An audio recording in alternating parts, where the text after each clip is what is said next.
Hello guys, welcome to Red Dot podcast. और आज हम बात करेंगे आपसे पाकिस्तान या उर्फ भिखारिस्तान या जो भी आप नाम देना चाहे उसको अपनी अनुसार दे सकते हैं, क्योंकि पाकिस्तान में अभी वीडियोज आ रहे हैं, बार बार देखने को मिलेंगे आपको ट्विटर पे और सोशल मीडिया पे कि आटे के लिए जंग चल रही है और उनके जो लीडरशिप है वो दल बल के साथ बड़ा बड़ा कटोरा लेके चली जाती है जहाँ भी उनको लगता है कि यहाँ से पैसे मिलेंगे, चलो चलते हैं।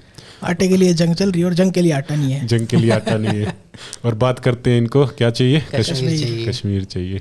चलो, तो अभी देखेंगे ना, जैसे नियरली 75-76 ईयर्स हो गए पाकिस्तान को बने हुए। भारत से विभाजन हुआ था इसका, तो तब जब उस टाइम पे 1947 में जो पाकिस्तान था, वहाँ की जो लैंड थी, दुनिया में मोस्ट फर्टाइल लैंड कह सकते हो, जो पंजाब एरिया है ना वहाँ का, और मोस्ट इरिगेटेड, राइट। एक मतलब चुना था, इनको ऑप्शन दिया गया था कि आपको कहाँ रहना है, मतलब जिसको आप वेस्टर्न पाकिस्तान बोलते थे उस टाइम पे। तो वहाँ का जो एरिया था एग्रीकल्चर बेस्ड टोटली, मतलब कि इतना अनाज और वहाँ पे फसलें होती थी उनको, मतलब एक तरह से इंडिया से कंपैरेटिवली एवरेज वो देखेंगे ना आप, तो उनका स्टैंडर्ड काफ़ी हाई था इंडियन जो कॉमन सिटीजन थे उनको माफिक। तो इन 75-76 सालों में हम थोड़ा देखेंगे कि ऐसा क्या हो गया पाकिस्तान को कि भाई एक फूड सरप्लस स्टेट था पाकिस्तान, और आज इनके हालात ये हो गए कि वो जो एक आटे की बोरी को लेके वो पीछे पीछे जा रहे हैं, मतलब 5-5 किलोमीटर तक वो ट्रक जा रहा है। आपने वीडियो देखा ही होगा, उसके पीछे वो एक तरह से जैसे जुलूस निकलता है ना रैली में, पीछे पीछे वो बच्चे भागते रहते हैं और कुत्ते ही भागते हैं साथ। तो इतने बुरे हाल कैसे हो गए? जैसा कि आप देख रहे हैं वहाँ पे पाकिस्तान में जो है बेसिक चीज़ें हैं, जो आटा, दाल, चावल, जो भी चीज़ें हैं, पेट्रोल, गैस, चीनी, सब चीज़ें महंगी हो गई है। इन्फ्लेशन जो है अभी रिसेंटली 31-32% पे पहुँच गई है। और पाकिस्तान में ना बेसिकली ये चीज़ें बहुत सस्ती होती थी, एकदम से पिछले 1-2 साल से ये जो चेंज आ रहा है ना, ये महंगाई इतनी बढ़ रही है, उसका अगर हम पिन पॉइंट करना चाहे तो what is the specific reason जो उसका इकोनॉमिक डाउनफॉल है, जो इकोनॉमी जो है उसकी एग्रीकल्चर बेस्ड है, नियरली 24% तक योगदान है उसका एग्रीकल्चर का इकोनॉमी में। और अब वहाँ पे जो बेसिक आइटम है वो इतने महंगे हो गए हैं। तो इसको आप मतलब अगर हम संक्षेप में बताना चाहे क्या रीजन है? जैसा कि आपने बताया कि 31.83% इन्फ्लेशन चल रही है पाकिस्तान में। आपको पता हो कि 25 से ऊपर हाइपर इन्फ्लेशन की कैटेगरी में आता है। और ये जो इन्फ्लेशन है करंटली, ये कई साल की मेहनत का नतीजा है पाकिस्तान की। मैं पॉइंट बाय पॉइंट बताता हूँ आपको कि कैसे कैसे इन्होंने क्या क्या ऐसे स्टेप लिए हैं जिसकी वजह से पाकिस्तान का ये हाल हुआ है। पाकिस्तान क्या है, एक बहुत बड़ी मात्रा जो अपने गुड्स की है वो इंपोर्ट करता है, जिसमें क्रूड ऑयल हो गया, रिफाइंड पेट्रोलियम हो गया, LNG होगी, सोयाबीन होगी, पाम ऑयल हो गया, पोल्ट्री फीड हो गया, फर्टिलाइज़र हो गए, सीड्स हो गए और पेस्टिसाइड हो गए। तो ये सारी चीज़ें इंपोर्ट करता है पाकिस्तान, खुद कुछ नहीं बनाता। नवाब है, नवाब काम नहीं करते। इसके बाद इन्होंने जो स्टेप लिया है करेंसी डीवैल्यूएशन का, पाकिस्तान ने एक अपनी ईगो बना रखी है कि हम डॉलर के खिलाफ अपनी करेंसी को डीवैल्यूएट नहीं करेंगे। तो ये एक अपने आर्टिफिशियल ये बना लेते हैं कि इससे आगे तो हम जाने नहीं देंगे करेंसी को। जैसे करंटली अभी जो $1 है वो 230 पाकिस्तानी रुपये चल रहा है। एक टाइम पे 240 भी चला गया था, सितंबर 2022 में जब ये फाइनेंस मिनिस्टर थे ना मिफ्ता इस्माइल, तब 240 चला गया था। इसके बाद इनके नए फाइनेंस मिनिस्टर आए इसाक दर ने कहा कि मैं डॉलर को और इसको कंट्रोल करके दिखाऊंगा। और उसने क्या किया है आते ही कि रिज़र्व जो पाकिस्तान के फॉरेन रिजर्व हैं उनको बेच के और डॉलर और इसको पाकिस्तानी रुपये को प्रॉप अप कर रहा है। सो अब उसने 230 पे अटका रखा है उसको कि इससे नीचे मैं नहीं जाने दूंगा, चाहे इंपोर्ट कुछ भी ना हो पाए। तो वो क्या कर रहा है कि इकोनॉमी को ज़बरदस्ती क्रैश करवा रहा है एक तरीके से, कि सब कुछ बंद कर दो, 8 बजे के बाद इलेक्ट्रिसिटी यूज़ मत करो, और कुछ भी इंपोर्ट हो रहा है उसको बंद कर दो। तो ये है। और पाकिस्तान का मेन सोर्स था जो डॉलर्स का, वो था फॉरेन रेमिटेंस। फॉरेन रेमिटेंस जो थी वो जो पाकिस्तान के लोग हैं जो बाहर रहते हैं वो सेंड करते हैं फॉरेन रेमिटेंस। लेकिन अब वो जो डॉलर का रेट है वो ओरिजिनल नहीं है, जो ओपन मार्केट में है वो रेट ज़्यादा मिल रहा है, तो वो हवाला चैनल्स के थ्रू फॉरेन रेमिटेंस भेज रहे हैं, तो इनके पास डॉलर वैसे नहीं आ पा रहे। और ये जो हवाला चैनल के डॉलर्स हैं ये ड्रग ट्रेड में यूज़ हो रहे हैं और ये डायरेक्ट अफगानिस्तान जा रहे हैं फिर, और गवर्नमेंट को जो डॉलर चाहिए वो वैसे नहीं मिल पा रहे। तो जो भी ये स्टेप ले रहे हैं ना वो काउंटर प्रोडक्टिव हैं इन्फ्लेशन के लिए। अब ये जो इलीट क्लास है ना पाकिस्तान की, कि जो कराची पोर्ट है उस पर कंटेनर स्टक हो रखे हैं कि बिल्कुल भी डॉलर नहीं है इनके पास, और जो भी वहाँ पे जो लेटर ऑफ क्रेडिट इन्होंने प्लेज कर रखे थे तो उसको पूरा नहीं कर पा रहे पाकिस्तान के बैंक से जो है, तो वो उन कंटेनर्स को रिलीज नहीं कर पा रहे हैं पोर्ट से। तो इसलिए सारे ये इम्पोर्टर थे ये इन्होंने हड़ताल कर रखी थी कि हमारे ये ख़राब हो जाएगा सामान, इसमें कंटेनरों में पड़ा है और ये है। तो ये चल रहा है पाकिस्तान में। और लेटर ऑफ क्रेडिट होते हैं वो ओपन नहीं हो रहे, $100 के भी ओपन नहीं हो रहे। लेटर ऑफ क्रेडिट क्या होता है कि लेट से पाकिस्तान में किसी को इंपोर्ट करना है तो वो अपने बैंक के पास जाएगा, पाकिस्तान के बैंक के पास, और ये कहेगा कि मैं अकाउंट में इतने पैसे जमा करवा रहा हूँ और आप गारंटी दो फॉरेन बैंक को। तो पाकिस्तान का बैंक फॉरेन बैंक को गारंटी देगा कि मैं तुम्हें डॉलर प्रोवाइड करूँगा, और जो भी एक्सपोर्टर होगा वहाँ पे तो उसको डॉलर मिल जाएंगे। तो इस तरीके से लेटर ऑफ क्रेडिट काम करता है। तो पाकिस्तान के बैंक्स के पास डॉलर है नहीं, वो इसाक दर ने उस पर वो लगा रखा है एक तरह से मॉरेटोरियम, तो लेटर और इम्पोर्ट कुछ हो ही नहीं पा रहा है इससे। इसकी वजह से भी इन्फ्लेशन काफ़ी बढ़ी हुई है, क्योंकि ये क्या है कि काफ़ी जो ये चीज़ें हैं ना, पोल्ट्री फीड हो गया जैसे, अब इसका डायरेक्ट कॉन्सिक्वेंस है कि चिकन महंगा हो जाएगा।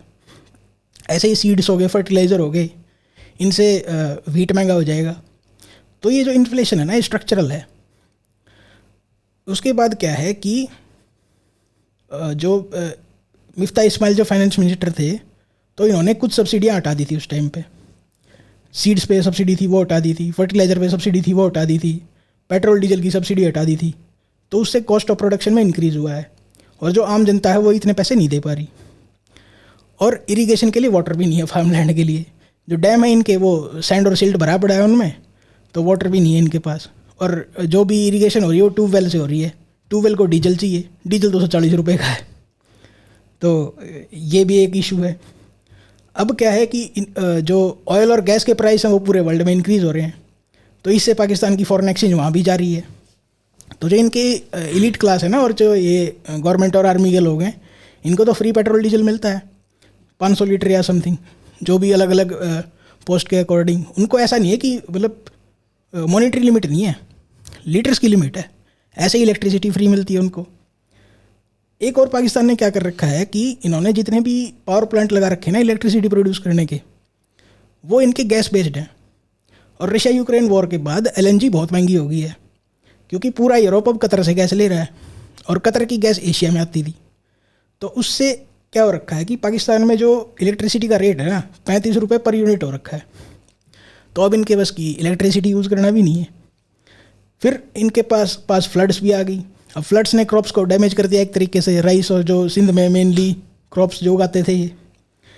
इसके बाद जो फ्लड्स का जो ओरिजिनल डैमेज है ना वो तो अभी देखने को मिला नहीं है, क्योंकि अब तो पुराने स्टॉक्स थे। अब पुराने स्टॉक डिप्लीट हो रहे हैं, तो आपको दिख रहा है असर रोड पे, जो ये प्रोटेस्ट कर रहे हैं पाकिस्तान के लोग। इसके बाद क्या है कि जो इम्पोर्टेंट लैंड है उसकी लैंड ग्रैबिंग हो रही है जनरल्स के द्वारा और मलिक रियाज जैसे लोगों के द्वारा।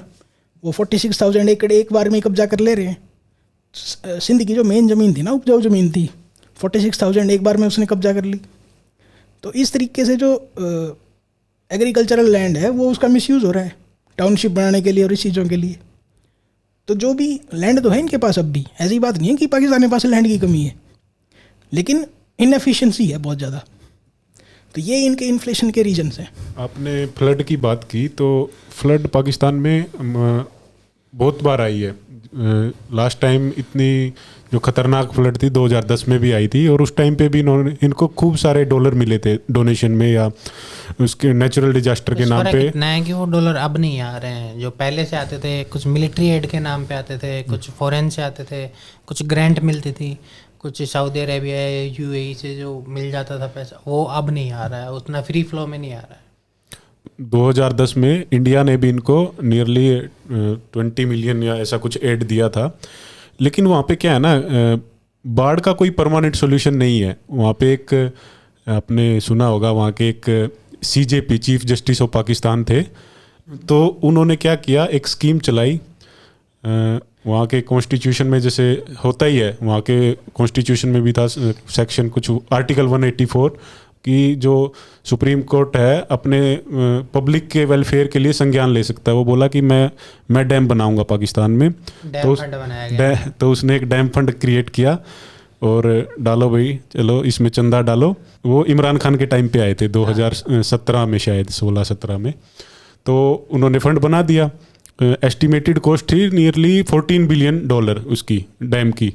उसका नाम दारेम भाषा डैम ऐसा कुछ था, गिलगिट बाल्टिस्तान में बनना है। वो चल रहा है, मतलब उस पर बनेगा नहीं वो, मुझे लग रहा है ऐसा, सबको ही पता है क्योंकि इतने पैसे है ही नहीं उनके पास। तो उसने क्या किया कि सबसे मतलब भीख मांगना स्टार्ट कर दिया, तुम भी दो। और एक बार नेशनलिज्म का जो जोश था वो सब पे, क्रिकेटर, फिल्मी स्टार, सब ने बढ़ चढ़ के चंदा दिया। और गरीब आदमी ने भी, भाई तुम गरीब हो, चलो ₹1, ₹5, ₹10 दे दो। नया पाकिस्तान बनाने का जो उस समय आया था जोश। जी जी, केजरीवाल का जोश था ना, जैसे चंदा सबको देना पड़ेगा, सबको चंदा देना पड़ेगा। तो उसने क्या किया कि मांगे सबसे, और वहाँ पे जितने बड़े बड़े कोर्ट में जैसे केस जाता है ना, वो क्या करता था कि चलो भाई, एक असेंबली के मेंबर थे वहाँ पे, सिंध असेंबली के मेंबर, उन पे था एक कैजुअल्टी या असोल्ट का केस था, मुकदमा था, उसने किसी को मारपीट की थी। तो बोला भाई तू आजा, 30 लाख दे दे और जा, इस डैम फंड में 30 लाख डाल, तेरा हो गया निपटारा। तो इस तरह से मलिक रियाज से उसने पैसे लिए। एक और थे वहाँ पे, बहुत बड़े बिल्डर थे, लैंड ग्रैबिंग का केस था उन पे। तो उनसे पता नहीं 10 करोड़ या कितने रुपए मांगे थे उन्होंने, और उन्होंने को देने पड़े थे। और जो लॉयर्स थे ना वहाँ पे सुप्रीम कोर्ट के पाकिस्तान में, तो वहाँ पे भी एक लॉबी सी बन गई थी। अच्छा साहब के पास है केस, तो उनको क्या था कि चलो साहब हमें वो चाहिए, क्या बोलते हैं उसको, वो लंबी डेट दे देते हैं ना वो, अच्छा तारीख पे तारीख चाहिए, ठीक है, डैम फंड में इतने पैसे डाल दो, मिल जाएगी। और इस तरह से मतलब 36-37,000 वो था, एक वो पेंडेंसी रहती है ना सुप्रीम कोर्ट में, उसको वो 40,000 से ऊपर लेके चला गया, क्यों केस वेस तो उसने सुनने नहीं दे, वो डैम फंड के पीछे भाग रहा था। तो इमरान खान भी उसके साथ में था, अच्छा खासा सपोर्ट किया था। इमरान खान का ही था उस समय नया पाकिस्तान वाला और ये सब। तो उसने मतलब एक तरह से अपने आप को फनी सा निकनेम भी दिया था, बाबा रहमत करके हूँ मैं, तो दया कर रहा हूँ, मेरे को पब्लिसिटी इतनी मिल नहीं रही, तो एक निकनेम दिया था उसने कि बाबा रहमत बुला सकते आप मुझे। तो ये वहाँ पे मतलब मेरा कहने का मतलब ये था कि बाढ़ वहाँ पे आती रहती है और बाढ़ के नाम पे चंदा भी इकट्ठा किया जाता है, लेकिन करप्शन रग रग में बसा हुआ है।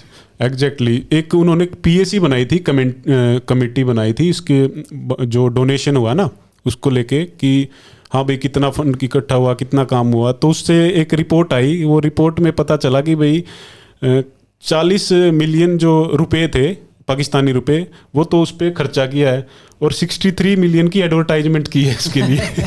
केजरीवाल से इंस्पायर्ड है, केजरीवाल मॉडल। तो ये है वहाँ पे। चलिए चलते हैं अगली न्यूज़ पे।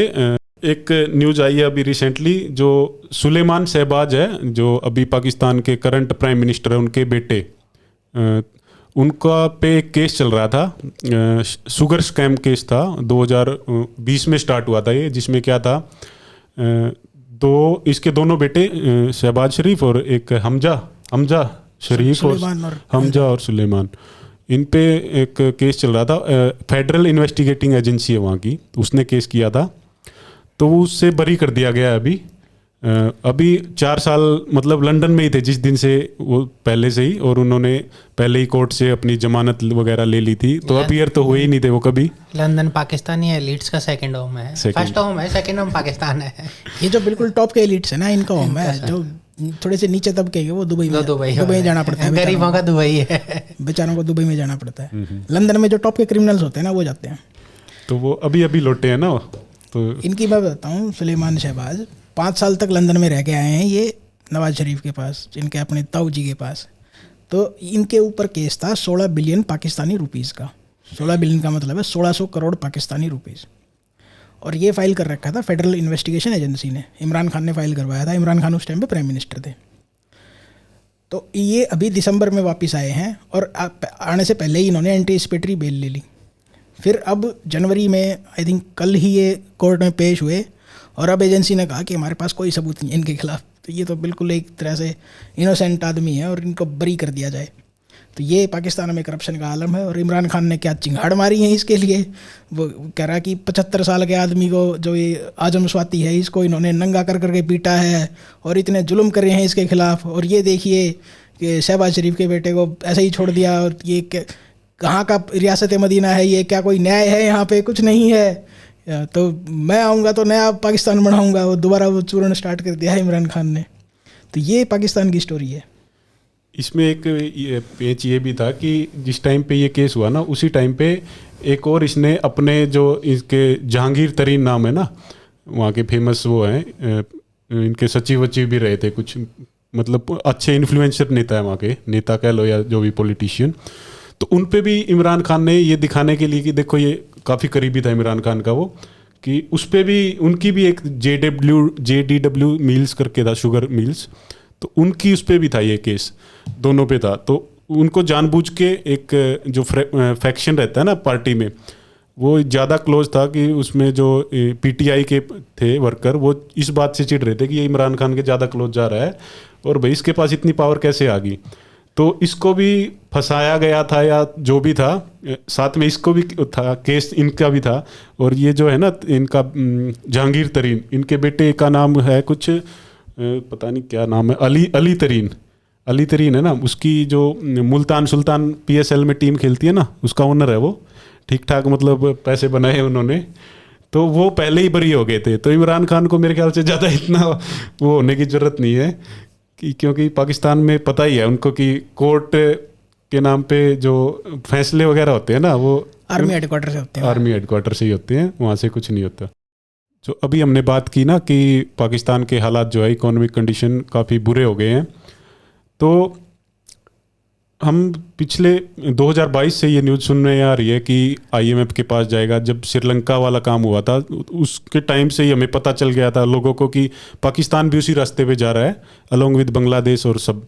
काउंटडाउन स्टार्ट हो गया था। तो अगर पाकिस्तान की गवर्नमेंट या वहाँ के जो एलीट है उनको ये था कि अपने देश के बारे में या कुछ था, तो उनको IMF से तुरंत मतलब सहायता ले लेनी चाहिए थी। या वो फिर इस बात का वेट कर रहे थे कि जैसे उनके बिरादर मुल्क रहते हैं सऊदी और ये सब, वो क्या करते हैं, डायरेक्ट ग्रांट देते हैं उनको, वो लोन नहीं देते। IMF लोन देता है और ब्याज वगैरह तो इस्लाम में पता ही आपको हराम होता है ना। तो पाकिस्तान के लिए नहीं है हराम। हाँ, तो इतने दिन से क्यों वेट कर रहे हैं? मतलब इतने, क्या पता पिछले साल ही इनको ग्रांट मिल जाता तो अब तक हालात सुधर सकते थे। अभी IMF के पास सुनने में आ रहा है कि वो मान गए हैं या सारी शर्तों को जो लास्ट राउंड बचा है ना बातचीत का IMF का, वो जारी है। तो इतने जो स्ट्रिक्ट फैसले लेने थे इनको, वो अब तक क्यों नहीं लिए? इसका रीजन क्या था? IMF जो है वो सिर्फ लोन नहीं देता है, वो लोन देने के साथ साथ अपने पॉलिटिकल, अपने जो पिताजी हैं जो US UK जो भी हैं उसको कंट्रोल करने वाले, उनको पॉलिटिकल गोल्स को भी सेट करता है। लोन देने से पहले IMF ऐसी शर्तें रखता है कि वहाँ की पार्टी तो छोड़ो, वो देश भी उसको अफोर्ड कर पाए या ना कर पाए। जैसे पाकिस्तान के ही केस में इमरान खान के समय में इन्फ्लेशन कंट्रोल करने के लिए हैवी सब्सिडी दी जा रही थी। IMF का गोल था कि इन सब्सिडीज़ को सबको ख़त्म करेंगे। ख़त्म करना इकोनॉमी के लिए अच्छा है लेकिन पब्लिक के लिए अच्छा नहीं है। जो सब्सिडाइज रेट पे जो चीज़ें मिल रही थी उनकी वजह से इन्फ्लेशन कंट्रोल में थे। आज उनके यहाँ लोग मर रहे हैं 10 किलो के आटे की बोरी के लिए। तो IMF सिर्फ लोन नहीं देता, पॉलिटिकल गेन्स को भी सॉर्ट कर देता। तो दूसरी बात है, लोन देना तो एक चीज़ है। अगर IMF $3 मिलियन का लोन प्लेस कर रहा है और दे रहा है पाकिस्तान को, अगर आज लोन चाहिए तो IMF आज लोन नहीं देगा, वो लोन देगा 3 महीने 4 महीने 5 महीने बाद। थोड़ी इतने में पाकिस्तान की देनदारियाँ और बढ़ जाएंगी और 3 बिलियन पाकिस्तान के किसी काम नहीं आएगा। तो लोन तो देगा IMF, लेकिन वो अपने हिसाब से लोन देगा भी और ऐसा देगा जो उनके काम आए या नहीं आए, इतने में और देनदारियाँ बढ़ जाए। पाकिस्तान का क्या है कि जो भी IMF ने कंडीशन रखी थी ना, पाकिस्तान उनको पूरी तरह से फॉलो नहीं करी है। पाकिस्तान क्या है, खतरनाक खिलाड़ी रहा है स्टार्टिंग से ही। इसको ये है कि पहले मैं हर जगह मांग के देखूंगा, एक बार लेट के देखता हूँ सबके आगे, देखते हैं कोई देगा या नहीं देगा। क्या पता अब्बा कुछ महर कर दें। हाँ, ये रहता है ना कि क्या पता अल्लाह की मेहर हो जाए हम पे और जो बिरादर मुल्क है हमें बचा लें लास्ट में। तो पहले तो ये तुर्की के पास जाते थे कि तुर्की से बड़ा तो कोई शहंशाह नहीं है। एक फैक्ट ये भी है कि बिरादर मुल्कों ने बहुत लंबे समय तक पाकिस्तान की हेल्प की है। पाकिस्तान की जैसी पॉलिसीज रही हैं और पाकिस्तान ने जो सर्वाइव किया है, और इंडिया पाकिस्तान के सामने एक बड़ी ताकत था। पाकिस्तान ने इंडिया के साथ कई वार की और फिर भी वो सर्वाइव कर गए।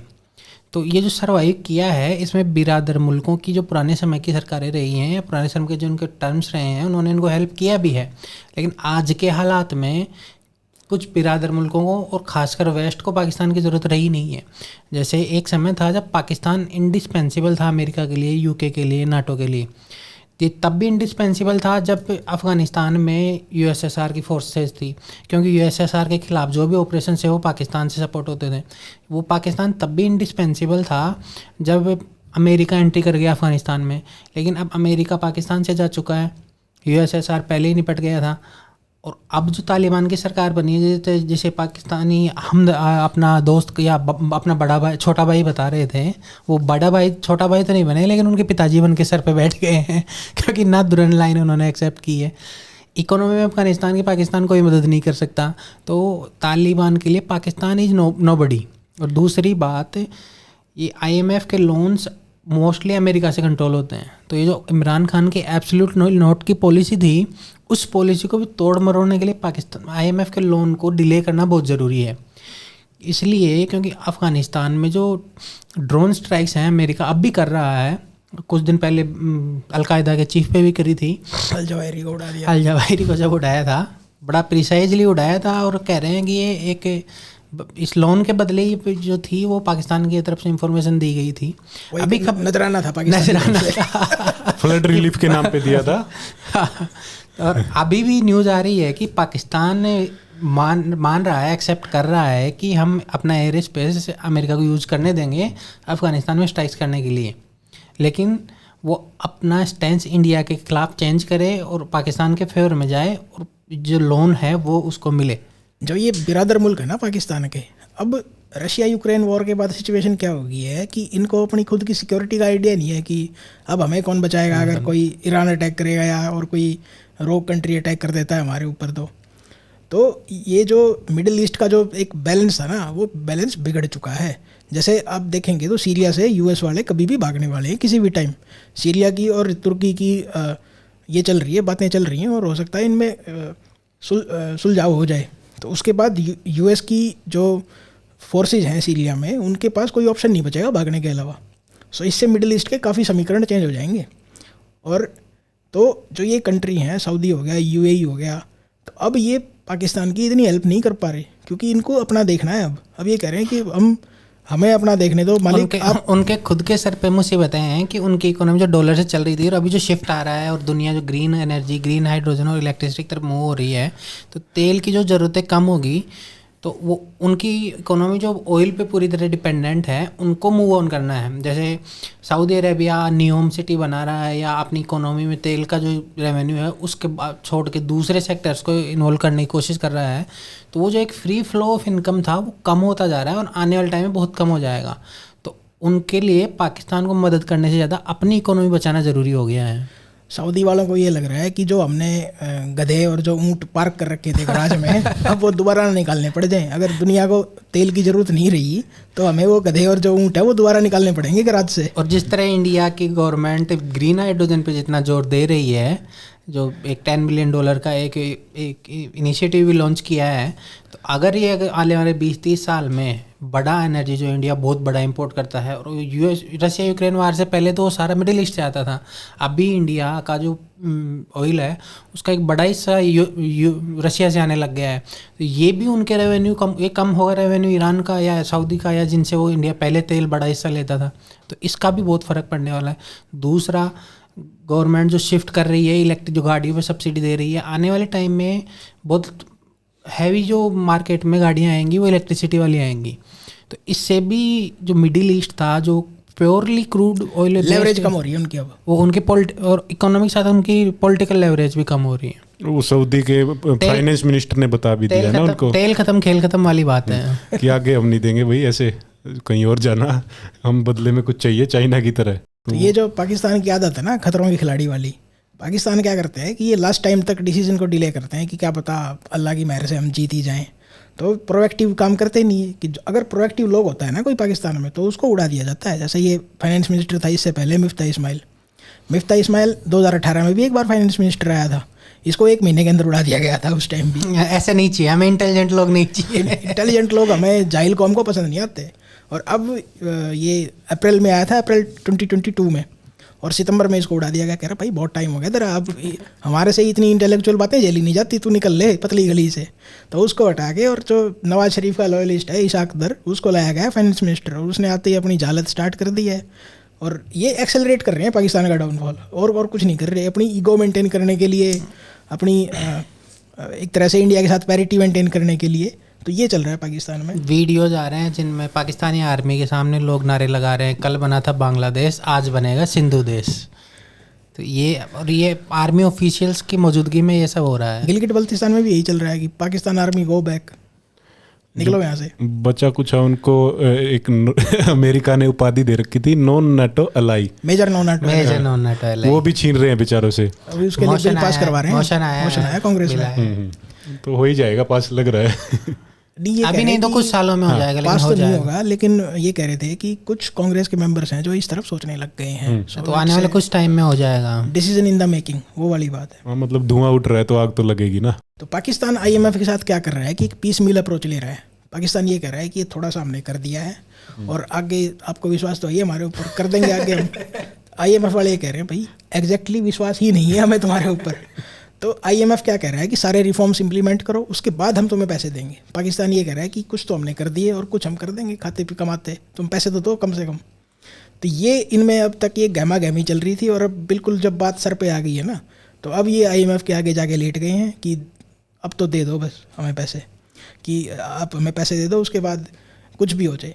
तो इमरान खान जो है वो प्रेशर डाल रहा है इन पे रिफॉर्म्स इंप्लीमेंट ना करने का। रिफॉर्म्स का मतलब है कि सब्सिडी हटानी पड़ेंगी इनको काफ़ी चीज़ों से। तो ये जो फाइनेंस मिनिस्टर हैं और शहबाज शरीफ हैं, ये सोच रहे हैं कि अगर और डैमेज हम नहीं करेंगे तो अगले वाले इलेक्शन में क्या पता हम जीत जाएं।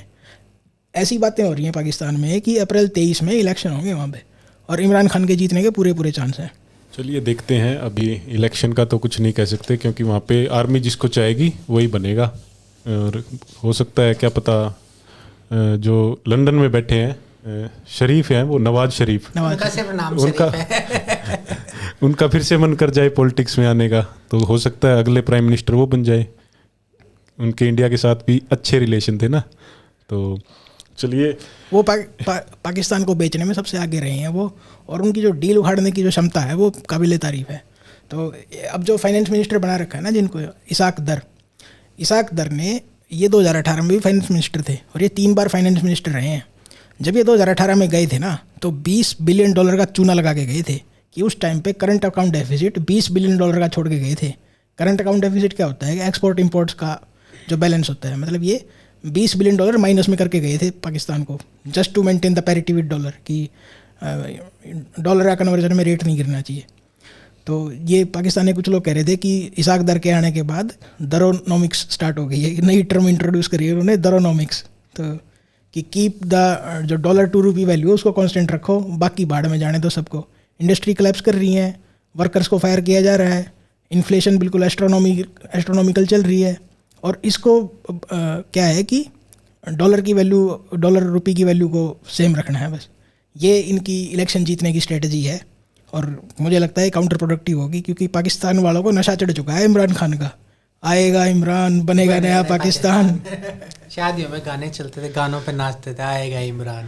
तो ये इसाक दर क्या करवा रहा है कि भिखारी होने के बावजूद नवाबों वाले काम कर रहे हैं। ये जो करेंसी की जो वैल्यू मेंटेन करते हैं वो बड़े कंट्री करते हैं जिनके पास बहुत सारे फॉरेन रिजर्व होते हैं। छोटे कंट्री को बड़ा नुकसान होता है एक्सपोर्ट में इसकी वजह से, अपनी करेंसी की वैल्यू को कंट्रोल करने से। तो जो बड़े कंट्री होते हैं वो भी थोड़े बहुत टाइम के लिए मेंटेन कर पाते हैं, और वो भी इसलिए करते हैं ताकि वॉलेटिलिटी ना हो और पैनिक ना आए। वॉलेटिलिटी का मतलब है कि एकदम से जब आपकी वैल्यू नहीं गिरनी चाहिए, कि आप थोड़ा सा पुश कर दो और पैनिक मत सेट होने दो ट्रेडर्स में कि पता नहीं क्या ना ऐसी तैसी होगी इसलिए वैल्यू गिर रही है, मतलब इससे एक पैनिक सेट हो जाता है और सब सेल करने लग जाते हैं। वो नहीं होना चाहिए। तो ये कुछ सेंट्रल बैंक करते हैं, और पाकिस्तान के पास इतनी औकात नहीं है कि ऐसे ऐसे काम कर सके। तो ये नवाबों वाले ख्याल हैं, लेकिन भिखारियों वाली औकात है। पाकिस्तान का एक और पड़ोसी देश है चाइना, जो कि एक इकोनॉमिक सुपर पावर है। क्यूरियस केस ऑफ चाइना इसको बोलना चाहिए। एक इकोनॉमिक सुपर पावर है, उसका एक आल वेदर फ्रेंड है। इकोनॉमिक सुपर पावर अपनी मस्ती में मस्त है कहने के लिए, हालांकि हालात वहाँ भी ख़राब हैं, लेकिन अपने फ्रेंड की जहाँ आटा भी नहीं है वहाँ वो आटा भी नहीं पहुँचा रहे हैं। आल वेदर एलाइज को वो बोलते हैं। नहीं, वो खुद इंपोर्ट करते हैं ना यूएस से और ऑस्ट्रेलिया से। आटा तो है ही उनके पास खुद नहीं है आटा। वो हो सकता है खुद पाकिस्तान से मांग ले।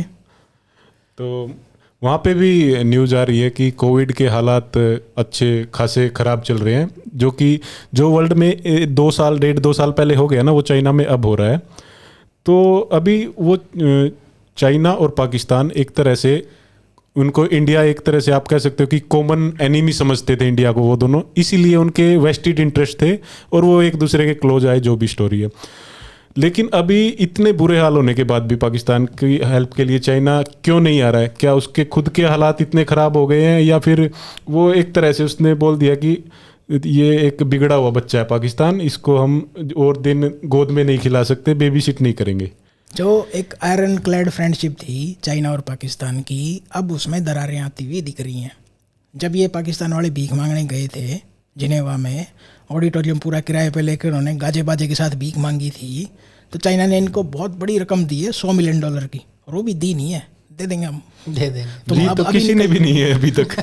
तुम निकल लो अभी, लेकिन हम बाद में पहुंचा देंगे। जो दी थी वो भी इस कंडीशन पे दी थी कि उसको खर्च नहीं कर सकते, वो बैंक में रखने हैं सिर्फ, तुम्हारी कबर के ऊपर भिजवा दिया जाएगा $100 मिलियन। वो जो 9 बिलियन का बोल रहे हैं ना कि 9 बिलियन का हम लेके आए हैं, अगले दिन पाकिस्तान के हर न्यूज़पेपर में फ्रंट पेज पे वो खबर छपी थी कि हम 9 बिलियन की वो लेके आए हैं सहायता। इनके जो गवर्नमेंट है वो एडवर्टीजमेंट चला रही है, पूरे बड़े बड़े पेजों पे, फ्रंट पेज पे फुल पेज की एडवर्टीजमेंट चला रही है। तो ये पाकिस्तान सोशल मीडिया पे काफ़ी चल रहा था कि इतनी बड़ी एडवर्टीजमेंट चलाने के पैसे कहाँ से आ रहे हैं। केजरीवाल इफेक्ट है ना ये तो। साथ साथ में इनकी फ्रीक्वेंसी मैच हो जाती है, इमरान खान की, केजरीवाल की, शहबाज शरीफ केजरीवाल को की। बधाई भी मिलती है पाकिस्तान से जीतने पे, ऐसी बात नहीं है, दोस्ती अच्छी है। काफ़ी अच्छे रिलेशन है केजरीवाल के भिखारियों के साथ, आइडियोलॉजिकल मैच होते हैं।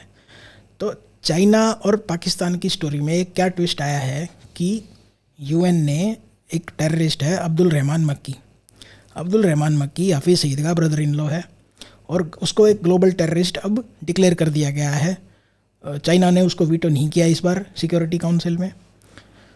और पहले चाइना क्या करता रहा था कि प्रोसेस को डिले करता था और ऑफस्केट करता था कि हम इसमें और ज़्यादा इन्वेस्टिगेशन करना चाहते हैं और हम इसको एक अच्छी तरह फैक्ट लेके आएंगे। इसमें से भी टेररिस्ट में क्या इन्वेस्टिगेशन करोगे तुम, कि कैसे मारा उसने, कैसे क्या प्लान बनाया उसने, कैसे उसने मनी लॉन्ड्रिंग करी, क्या क्या इन्वेस्टिगेट करोगे तुम।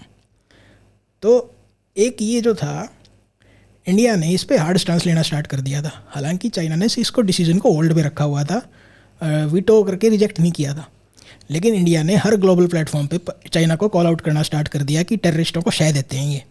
तो और जो इनके चाइना के छोटे मोटे जो पिछलग्गू देश होते थे, ये कहते थे सर आपको गाली दे रहे हैं। तो चाइना को इससे काफ़ी बेइज्जती महसूस होने लगी थी वर्ल्ड स्टेज पे। और ये जो इंडिया ने एक डायरेक्टली कॉल आउट करना स्टार्ट किया है ना चाइना को, इसके पीछे काफ़ी सारे रीज़न हैं। चाइना ने 21st सेंचुरी में सबसे बड़ी गलती की है कि इंडियन गुडविल को, इंडियन डिप्लोमेट्स की गुडविल को भी और इंडियन लोगों की गुडविल को भी स्क्वांडर कर दिया है। चाइना की इमेज इंडिया में काफ़ी अच्छी होती थी 2020 से पहले।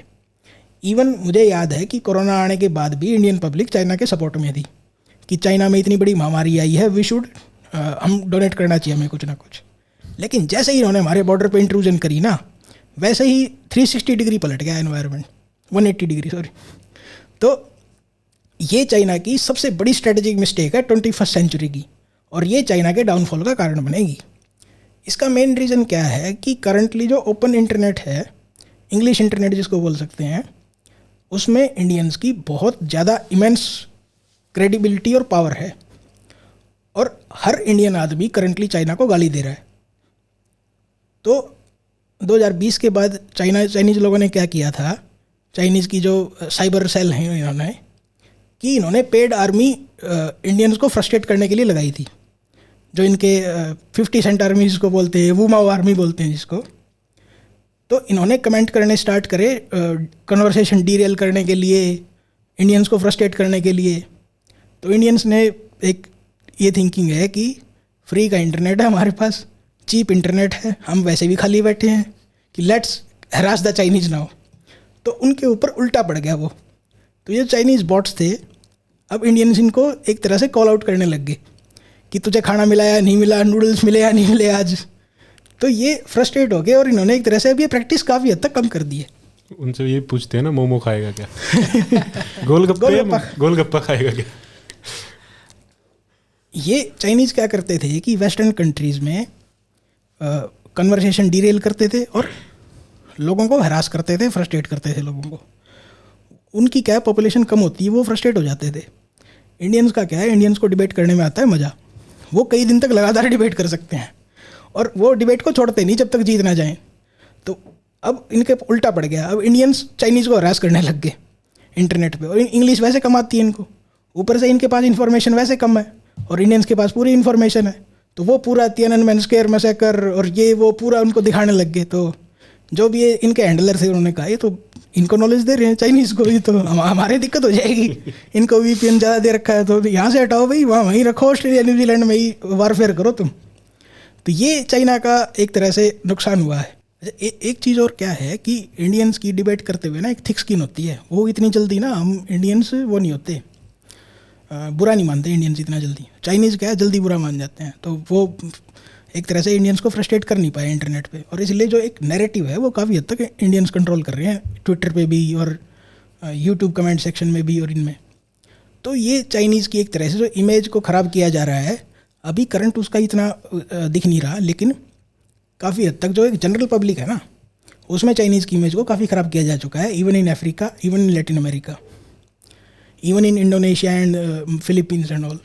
तो हो सकता है कि डिप्लोमेट्स पे इतना फ़र्क ना पड़ा हो इसका अभी तक, लेकिन जनरल पब्लिक चाइना के एंटी हो चुकी है काफ़ी ज़्यादा, वायरस आने के बाद मेनली। और इन्होंने जो वैक्सीन्स का जो इन्होंने गेम किया था, कई घोटाला किया था, तो वो लोग भूलते थोड़ी हैं, क्योंकि वो आप ज़िंदगी के साथ खेल रहे हो लोगों की। तो ये क्यूरियस केस था कि जब तक लोग वैक्सीन बना रहे थे, चाइना ने डिक्लेयर कर दिया था कि हमने 100 करोड़ लोगों को तो वैक्सीन लगा दी हैं। क्लोज लॉकडाउन लगा, 0 लॉकडाउन पॉलिसी रखी, 2 साल तक पूरी दुनिया में कोरोना हुआ और ख़त्म हो गया। और आज चाइना के ऐसे हाल हैं कि वहाँ करोड़ों लोगों को 86% वहाँ पे लोगों की पॉजिटिविटी रेट चल रही है। तो ये एक क्यूरियस केस ऑफ चाइना, ये घोटाला ही है कि जहाँ हम कह रहे हैं कि हमने सभी को वैक्सीन दे दी और वो सब कोविड पॉजिटिव हो रहे हैं। तो पाकिस्तान चाइना के रिलेशनशिप में एक और फैक्टर क्या है कि जो चाइनीज़ हैं वो बहुत अप्रहेंसिव हैं, मतलब काफ़ी IMF पे बिल्कुल विश्वास नहीं करते। श्रीलंका उसका प्राइम एग्जाम्पल है। श्रीलंका ने कई बार मदद मांगी चाइना से अपनी बैंकरप्सी को पार पाने के लिए। चाइना ने कहा है तुम IMF से ही ले लो, हमसे बात भी मत करो, कि वही तुम्हारे माई बाप है, उनसे ही ले लो। तो पाकिस्तान जब भी भाग के US की गोद में गया ना अभी, तो चाइना इनसे एक तरह से रूठ गया है। और जो पाकिस्तान चाइना के रिलेशन हैं वो डाउनफॉल में जाने लग गए हैं। तो चाइना ने ये रियलाइज़ कर लिया है कि जो पाकिस्तान है वो US की रखेल है। और एक वो कहते हैं ना, पहला प्यार हमेशा स्ट्रांग होता है, तो चाइना क्या है, पाकिस्तान का सेकंड प्यार है। तो पाकिस्तान की जो पुरानी मेमोरीज़ है ना, जो इनको ग्रांट मिलती थी, US तो इनको ग्रांट देता था, चाइना इनको लोन देता है, तो सेकंड हस्बैंड जो है वो अच्छे से ख्याल नहीं रख पा रहा है इसका। तो इसलिए पुराने के पास भाग के पाकिस्तान दोबारा गया है कि माई बाप हमें बचा लो। तो ये एक बैगिंग में पाकिस्तान भीख मांगने US के पास दोबारा गया है। और जब भी ये रिलेशनशिप ऐसी चीज़ें दोबारा स्टार्ट होती है ना, तो उनका एंड ब्लडी ही होता है हमेशा, क्योंकि पाकिस्तान ये चाहेगा कि दोबारा वही रिलेशनशिप आ जाए।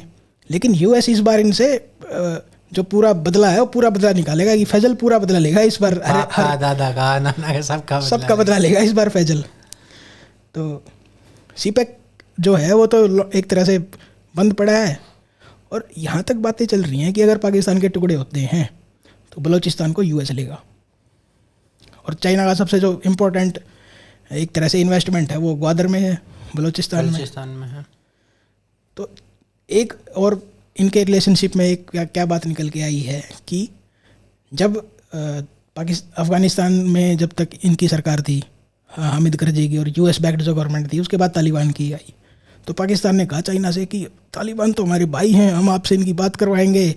और आपको पता है ये बहुत खूंखार आदमी है, ये अगर गुस्सा आ जाता तो काट वाट भी लेते हैं। डायरेक्ट मत करना, हम ही करवाएंगे। इनसे डायरेक्ट बात मत करना आप, कि इनसे हमें ही डील करना आता है बस। वो तो उसको अपना 5वां स्टेट बोलते थे ना पाकिस्तान वाले, अफगानिस्तान को बोलते थे तो हमारा ही स्टेट है, हम ही रखेंगे, हम ही डील करेंगे इनसे, जो भी इनके भले का बुरे का हम ही सोचेंगे। अभी वो टीटीपी और वो मिलके उन्हीं को काटने को आ रहे हैं। और वो वीडियो आ रही है काफ़ी, मतलब वो फांसी पे लटका दिया उनको, पुलिस वालों को, बहुत बुरे तरह से। तो जो चाइनीज़ है वो डायरेक्टली डील कर रहे हैं अब तालिबान के साथ, और वो पाकिस्तान से कह रहे हैं बेटा कितना झूठ बोलोगे, पगले अब बस रुलाएगा क्या, अब बस रहने ही दे अब।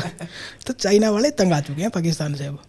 चाइना मतलब उन तालिबान से बात भी की है, वो काबुल में रोड बनाने जा रहा है अभी, और ऑयल एक्सप्लोरेशन भी कर रहे हैं ना, ऑयल एक्सप्लोरेशन काबुल में कर रहे हैं, कहाँ पे कर रहे हैं तो पता नहीं मिलेगा या नहीं मिलेगा। ये देखने लायक बात हो गई। अगर तेल होता तो यूएस ने निकाल लिया होता अब तक उसको। तो तेल का सबसे बड़ा चोर तो यूएस है। कुल मिला के ये बात है कि चाइना भी हेल्प नहीं करने को तैयार है पाकिस्तान की। और वैसे भी ना, मतलब ये जो बोलते हैं ना कि हमारी दोस्ती है, ये है वो है, चाइना और पाकिस्तान कोई दोस्त नहीं है। ये बस कम्युनिस्ट किसी के दोस्त नहीं होते, दोस्त होते हैं। मान लो कोई दो दोस्त होते हैं, आपस में भला बुरा बताते हैं, भाई तेरे में ये बुराई है, इसको ठीक कर। अभी पाकिस्तान ने आज तक मतलब चाइना में वैसे तो बोलता है कि मेरा दोस्त है, और जो उइगर मुस्लिम है वैसे तो मुस्लिम उसका रियासत मदीना या एक तरह से एशिया में खलीफा बना हुआ है पाकिस्तान की, हम ही है यहाँ पे जो मुस्लिम जो वो है हमारे यहाँ से ही होगा, और पूरे विश्व में जो परचम लहराएगा ना तो उसका जो लीडरशिप है वो यहीं से निकलेगी। तो लेकिन चाइना में उइगर मुस्लिम के बारे में उसने आज तक क्यों नहीं बोला? मतलब इमरान खान ने कहा मुझे तो पता नहीं क्या हो रहा है वहाँ पे। हाँ, मैंने तो कभी सुना नहीं। पहली बार आया तो इमरान खान ने यही कहा कि अरे ये कब हो रहा है। जब बाद में पता चला कि हाँ दोबारा पूछेंगे, अब जवाब देना है, तो फिर नए जवाब के साथ आया कि आप चाइना तो हमारा दोस्त था, आपस में अंदर ही अंदर कमरे में बात कर रहे थे। नहीं, वो उनकी बात ठीक भी है, वो ऑफिस में थोड़ी रहते थे, वो तो मनीगाला में और वो जो उनके सेफ हाउस में जो ऑडियोज आ रही है वहीं पे रहते थे मोस्टली, तो उनको पता भी नहीं होगा, उनकी गलती नहीं है। और एक मेरे ये और कहना है कि देखो भाई, मेरे को इस चीज़ से बड़ी आपत्ति है कि ये जो वीडियो निकल के आ रही है ना, वो एक तरह से वो कीचड़ में ना, वीडियो ऑडियो ही आ रहे हैं, लोग इंतजार कर रहे हैं कि वो कब आएंगे। नहीं, वो आटे को लेके लोग बहुत मजाक उड़ा रहे हैं, वो बेचारे वो कीचड़ में धकेल रहे हैं ना। हाँ। देखो ये एक तरह से नाइंसाफी है, क्योंकि जब अंग्रेज लोग जो उसको वो कीचड़ में खेलते हैं उसको मड बाथ या इस टाइप का नाम देते हैं, लेकिन जब वो पाकिस्तान के लोग वो बेचारे वो भी एक तरह से मड बात क्यों नहीं कहते आप उसको, आप उनकी बेइज्जती क्यों कर रहे हो? ये गलत है। मुझे इस बात से थोड़ी नहीं, क्या है कि सुअर होगा वो कीचड़ में खेलेगा। तो इस बात में हम पाकिस्तान को कुछ नहीं कह सकते, वो अपने नेचुरल कोर्स ऑफ एक्शन में जा रहे हैं। चलिए, इसी के साथ आज के अंक में इतना ही। आपसे फिर मिलेंगे, तब तक के लिए नमस्कार, जय हिंद।